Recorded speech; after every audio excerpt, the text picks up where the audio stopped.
Mr. Dark Whispers. Welcome to Dead and Roasted, your host, Mr. Dark Whispers. Jokes about the cafe's inability to identify skinwalkers. Today, he's serving up an assortment of terrifying skinwalker stories from the break room. Annuli works as a home hospice nurse in rural New Mexico, covering about 2,000 square miles across towns like Los Lunas and Truth or Consequences. She's used to death in her 8 years on the job, but last year, something different happened. One of her furthest stops was a ranch belonging to Mr. V, an 89-year-old lung cancer patient with about 2 months to live. His adobe house, likely built in the 1940s, sat on 50 acres of scrubland, 3 miles from the nearest neighbor. He kept 3 large mutts that barked wildly at her car, then settled once they recognized it. On her first visit in March, after her assessment, Mr. V grabbed her wrist, insistent. "The coyote?" he whispered. "Just don't let the coyote in." He explained it wasn't a regular coyote. It came at night, tried the doors, and talked. Annuli, knowing confusion was common with his cancer, made a note and didn't think much of it. A week later, on her second visit, the dogs were absolutely crazy. Not just territorial, but spooked. They clustered by the front door, hackles raised, staring at the fence line. Annuli saw a mangy, thin coyote about 40 yards out, sitting unnaturally still, watching the house, not the dogs. When she got out of her car, it made direct eye contact. Unlike normal skittish coyotes, she hurried inside. Mr. V was confused that day, calling her Maria. But when she mentioned the coyote, he became lucid. "How close?" he asked. He tried to sit up but wheezed, warning her, "Don't go out alone. Wait for it to leave." An hour later, it was still there. Annuli called his son, who confirmed seeing it and thought it was rabid, vowing to bring his rifle next time. This became a pattern. Every visit, Annuli saw the coyote. The dogs eventually stopped barking, just whining and pressing against the door. Other patients also mentioned strange visitors. Mrs. C, who lived 10 miles from Mr. V, asked if Annuli had seen her daughter, who'd lived in California and hadn't visited in months. Mrs. C insisted someone looking exactly like her daughter had been at her bedroom window the night before, asking to come in, but her voice sounded like she had gravel in her throat. Thomas Y, another patient, said his brother, dead for 3 years, kept visiting at night. Knocking softly at the sliding door, saying he was cold, Annuli, who documented everything in hospice, started adding these incidents to her notes. A pattern emerged. They happened at night, always involved someone the patient loved, and always wanted in. By April, Mr. V was declining rapidly. His son had installed cameras after his rifle failed to solve the coyote problem, claiming he shot it twice, hitting it once, but it kept returning. Annuli wasn't sure if it was the same coyote. His son told her, "Dad keeps trying to get out of bed at night, ... He's saying Mom's at the door. Annuli checked the cameras, occasionally seeing a coyote skittering past the front door. 3 days later, at 11 p.m., Mr. V's son called, panicked, saying his father was actively dying and asking her to come. The drive at night was different. Her headlights caught too many eyes along the road, feeling like more coyotes. When she arrived, every exterior light was on. His son met her, agitated. "Dad was right," he said. I've been hearing it." My mom's voice. "Dad keeps trying to get to the door, but he's dying." Inside, Mr. V was agitated, trying to get out of bed despite his weakness. Reaching towards the front of the house, mumbling in Spanish, Annuli gave him medication. As his breathing shallowed, a soft, almost polite knocking started. The son and Annuli looked at each other. He had locked everything twice. The knocking came again, louder. Then a woman's sweet, elderly voice called, "Mijo. Mejor, let me in. I'm cold." The son's face went white. "That's my mother's voice." Mr. V's eyes shot open. He gripped Annuli's arm with surprising strength. "Don't let her in," he whispered. "It's not her. I've been telling it no for weeks, but it's desperate." The knocking moved to the windows. The voice seemed to change, sometimes sounding like Mr. V's wife, sometimes a voice Annuli didn't recognize. Once it even sounded like her own grandmother, who had died when Annuli was 12. "Open the door, honey.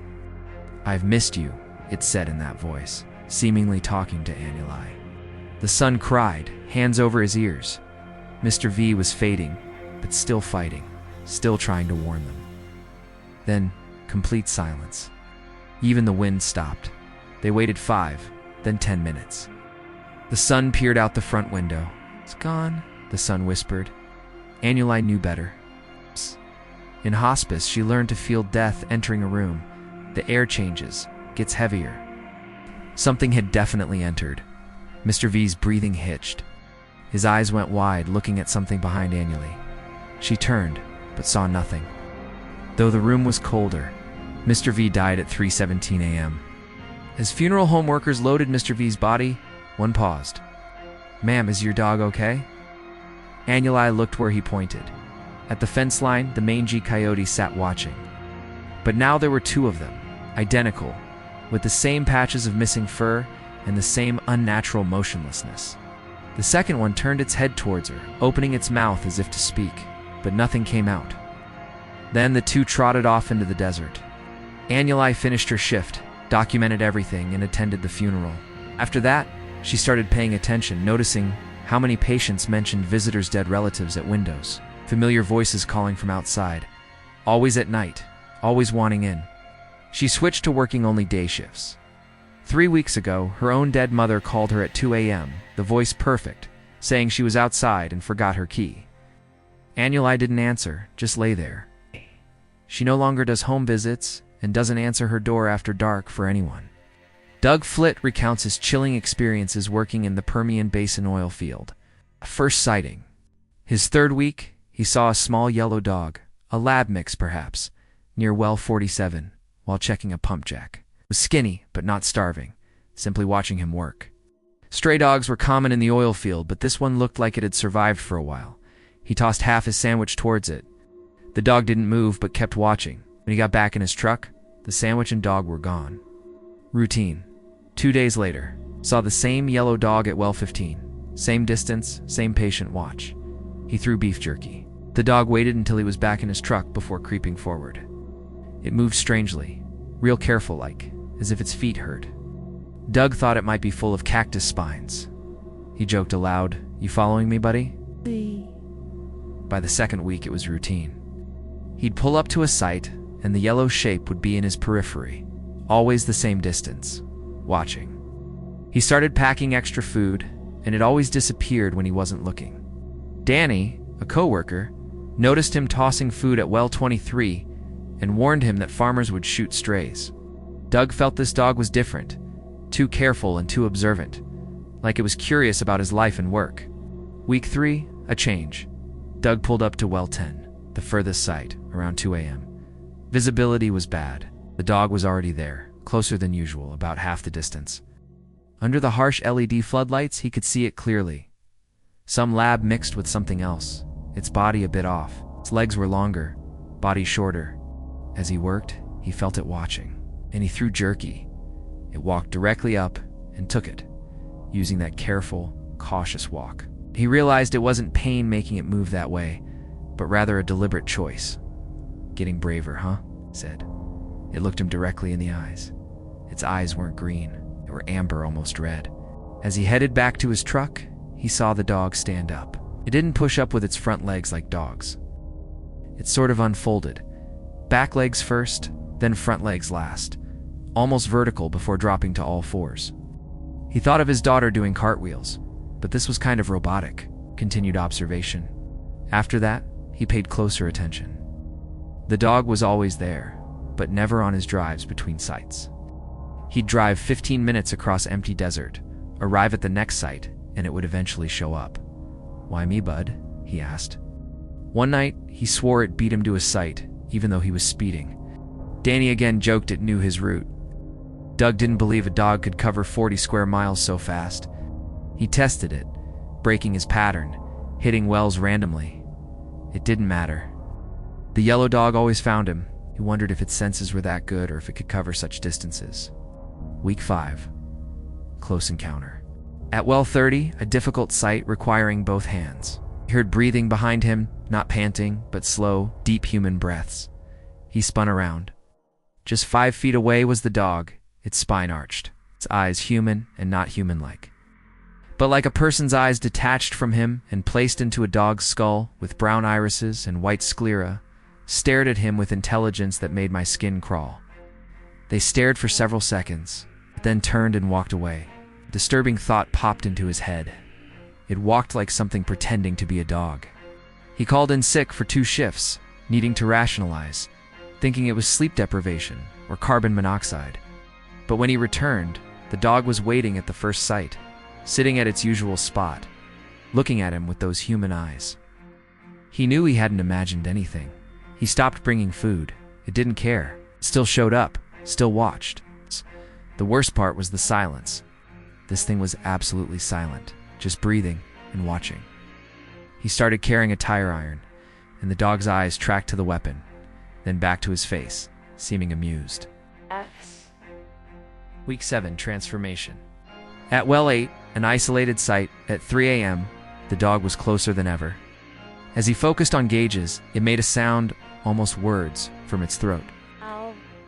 It wasn't exact words, but like someone trying to talk without moving their lips, low and deep with the rhythm of speech. He backed towards his truck, hand on the tire iron. The dog watched, then did something unbelievable. It stood up on 2 legs, not like a trick, but like a man getting up from a couch. Its front legs hung too long, with joints that didn't match a dog's. The yellow fur was patchy, revealing dark, grayish, mottled skin underneath, like a costume falling apart. It stood about 6 feet tall, looking at him with human eyes and a stretched, all-wrong face that vaguely resembled a dog's head. It made that not-quite-words noise again. Its mouth moved strangely, revealing a lot of teeth. He swore he heard his name. He ran, sprinting to his truck, diving inside and locking the doors. He started the engine and floored it, looking in the side mirror as it dropped to all 4s and loped after him. It was terrifyingly fast, keeping pace with his truck at 40 to 45 miles per hour on the rough road. Its spine flexed too much, its limbs too long, not like a dog. After about a mile, it veered off into the shadows. He didn't slow until he hit pavement, then drove another hour to the nearest town.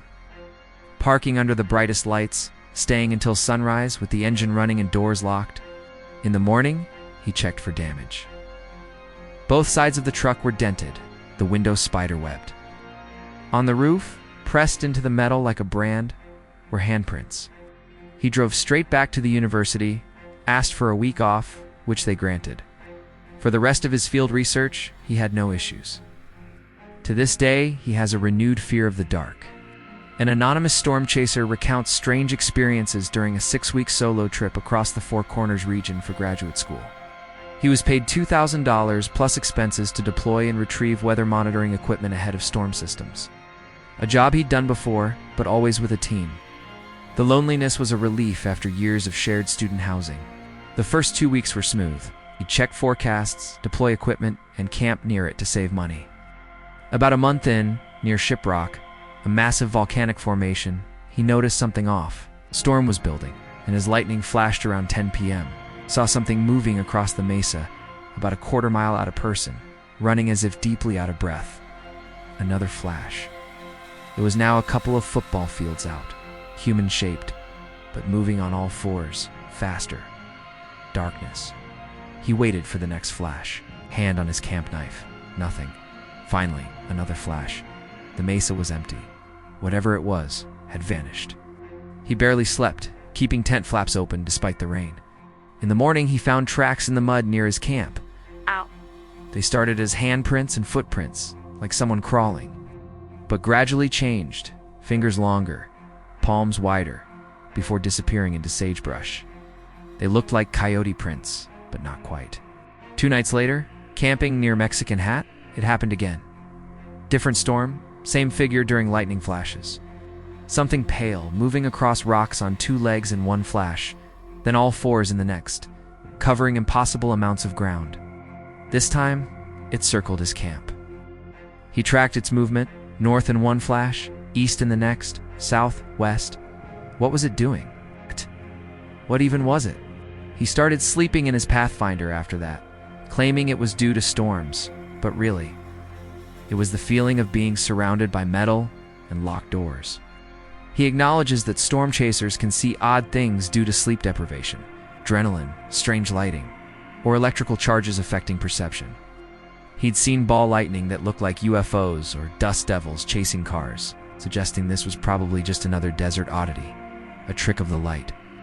Maybe someone's dog, distorted by distance and darkness. But then came Colorado. He was monitoring a supercell near the Ute Mountain Reservation. I set up 5 stations on a rise to watch the storm develop.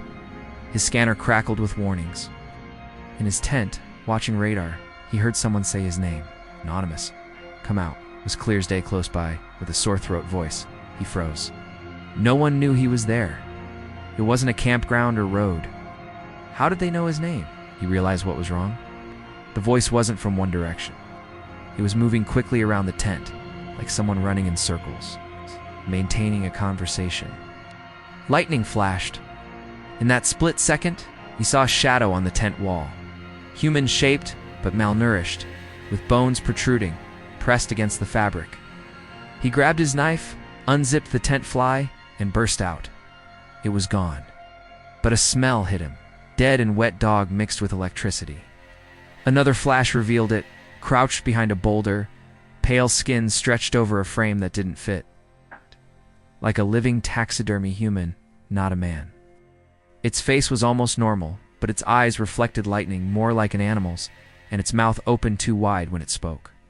Storm, dangerous, come, it said, gesturing towards the desert, beckoning patiently. It wanted him to follow it into the darkness. No thanks. He ran for the Pathfinder. It moved the instant he ran, coming at him on all 4s from the boulder. Its speed terrified him. He'd seen desert animals, but nothing moved like this. It flowed across the ground, limbs working in perfect motion despite the way they were shaped, despite the lack of muscle. He made it to the SUV, diving through the driver's door. Something immediately hit the passenger side door hard enough to rock the vehicle. Silence. He started the engine and flipped on the headlights. Something stood in front of the Pathfinder, upright, nude, pale skin with a network of scars or markings. It tilted its head, studying him, then smiled and beckoned, calmly, like it was a friend. This really freaked him out. Lightning struck nearby. Ow. In the afterimage, it dropped back to all 4s, hitting the driver's side door. The window cracked, but held. He reversed, hit a rock, nearly lost control, then spun the SUV towards the dirt track and floored it. Think 40, then 50 miles per hour. In the mirrors, lit by lightning and taillights, he saw brief movements. The storm hit properly, heavy rain and hail, wind trying to push him off the road. He kept the accelerator down, wrestling the wheel, terrified of being stranded with that thing. He eventually hit pavement, then drove another hour to the nearest town, parking under the brightest lights, staying until sunrise, with the engine running and doors locked. In the morning, both sides of his Pathfinder were dented, the windows spiderwebbed. On the roof, pressed into the metal like a brand, were handprints. He drove straight back to the university, asked for a week to gather his thoughts, which they allowed. For the rest of his field research, he had no issues. To this day, he has a renewed fear of the dark. Randolph works night shifts at a convenience store off Highway 89, 30 miles from the Navajo Reservation. He's been there for years. Despite his grandmother's warnings about working alone at night, he needs to finish his nursing degree, admits. You see things on that shift. Most are explainable, but some things you just learn to live with, not talking about them or naming them. He shares a few incidents, not the worst, but regular strange stuff. The silent woman. A woman comes in once a month around 3 a.m. She parks without a sound, buys a bottle of water and wax candy bottles, paying an exact change with old 1980s bills. She smells like sage and something else, maybe like sweet rot. She never speaks, just nods. One night, he was restocking when she appeared at the counter, facing the cigarette display, motionless, not breathing. He came around and she instantly turned, like a bird, staring at him with huge pupils, almost no iris.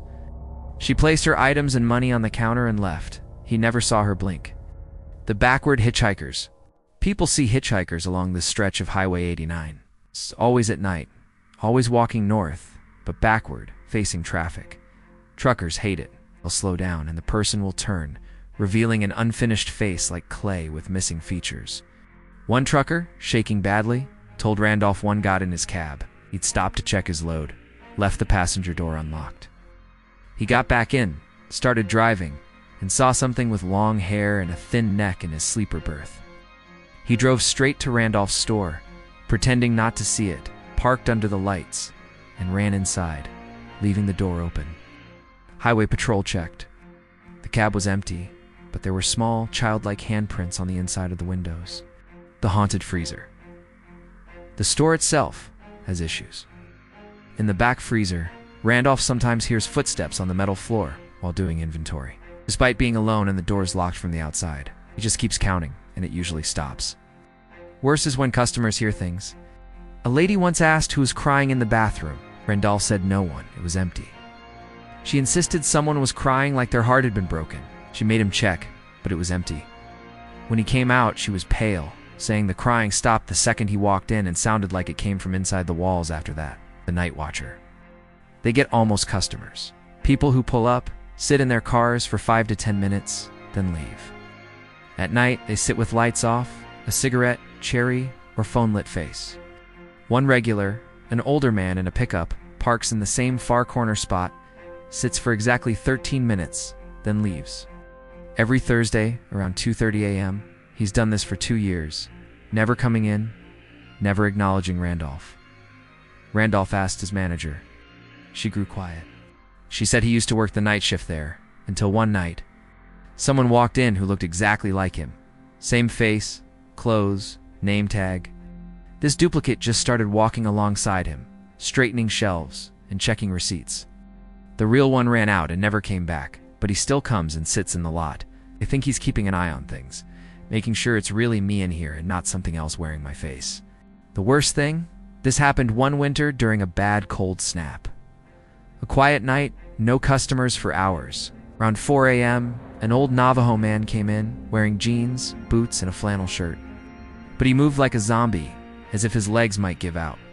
He bought coffee, bandages, and pretzels. God. His hands were badly torn up, deep scratches. Randolph asked if he had a rough night. The man looked at him, measuring something. He leaned in, and Randolph smelled copper. It followed me from Chaco Canyon. 3 days now it learned my face, he whispered. Randolph knew better than to ask what it was. Some knowledge is dangerous to have. The man's voice became urgent.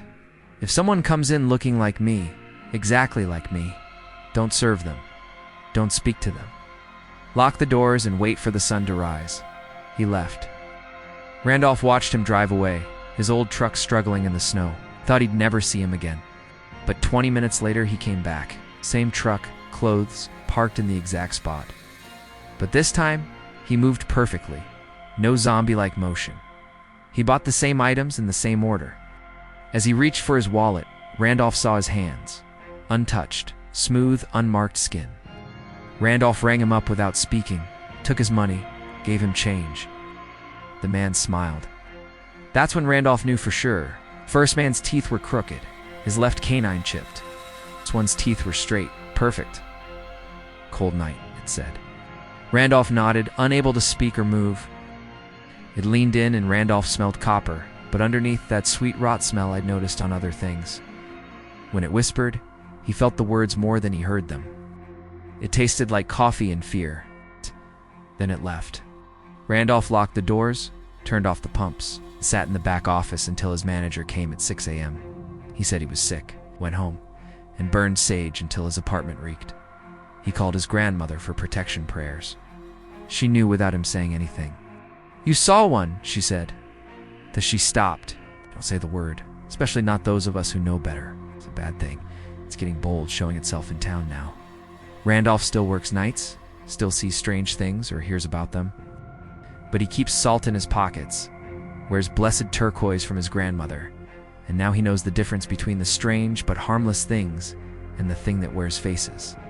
An anonymous narrator who spent 4 months in San Juan County detention for a DUI and resisting recounts his experience on a work-release road crew, what everyone called the chain gang, picking up trash, clearing tumbleweeds, and patching potholes on Highway 64, 5 days a week.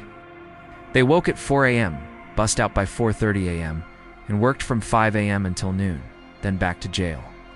There were usually 8 of them, plus 2 deputies, who carried shotguns and treated them like murderers. The work wasn't bad, and being outside helped. Around late September, near the Carson National Forest boundary, a remote area, things got strange. The first incident was small. A guy named Major, doing 6 months for assault, froze while picking up trash, staring at the tree line. Deputy M told him to get back to work. The narrator looked and saw something moving in the trees parallel to them. It was tall, sometimes crawling, then back on 2 legs. Deputy M had his shotgun up, but his hands were shaking too badly to aim. When it reached the back, it gripped the emergency door handle and tested it. He then bids goodnight, concluding, "Well, it's time for me to clock out, die. It's been a long day, and I'd rather hit the sack before the skinwalkers start roaming." He thanks listeners for tuning in, reminds them to find him on X at @darkprevails, order creepy campfire stories, and follow review tales from the break room. The engine roared, and they sped down the road, 30, 40, then 50 miles per hour. After about 30 miles, someone spoke. Yazzie was crying, Major praying in Apache. One guy pissed himself. Deputy C was on the radio trying to explain to dispatch without sounding insane. They weren't sent back out for 3 days. When they did return, it was a different stretch of road, closer to town, daylight hours only. Not long after, the narrator's time was up, he thanks God. All the while, the thing stood still, watching them panic. When it dropped to all 4s, it started running towards them. Deputy C screamed, "Get on the freaking bus!" They crammed through the door, falling over each other. Tommy was last, and the thing almost got him. It came close enough to see details. The fur wasn't uniform. There were patches of human skin showing through. One ear was human, the other was wolf-like. Whatever it was, it couldn't decide what it wanted to be. Deputy M slammed the door just as it reached the bus. The thing stood face level at the windows. This close, the narrator saw its eyes, bloodshot and ready for meat. Deputy C called it just a deer, but his hand went to his shotgun. It kept working, watching the trees. The thing kept pacing, moving when they moved. After 10 minutes, it was gone. The next morning, they were on the same stretch of road. Deputy C complained, but the work order stood. They started before dawn, working by the bus headlights. Yazzie, a good 18-year-old kid doing 3 months for stealing cars, was nervous, constantly looking at the forest. He wore a medicine pouch his traditional grandfather made, which deputies let slide. About an hour in, they smelled the worst crap, like every roadkill combined, rolled in from the forest, making them gag. Then they saw it clearly. Up the road, something came out of the trees. At first, a huge wolf with gray-black fur, moving low, but as it got closer, it stood up, a smooth transition like smoke rising. It was on 2 legs, about 7 feet tall, still wolf-shaped in the head and chest, but with long arms. It was covered in fur. It stood in the middle of Highway 64 and looked right at them. Nobody moved or breathed, even the deputies froze. They all thought it couldn't be real. It snarled, its face shifting, looking like bones under the fur moving around. Yazzie whispered what sounded like a prayer. The thing growled, and the narrator thought it sounded like a man trying to growl like an animal.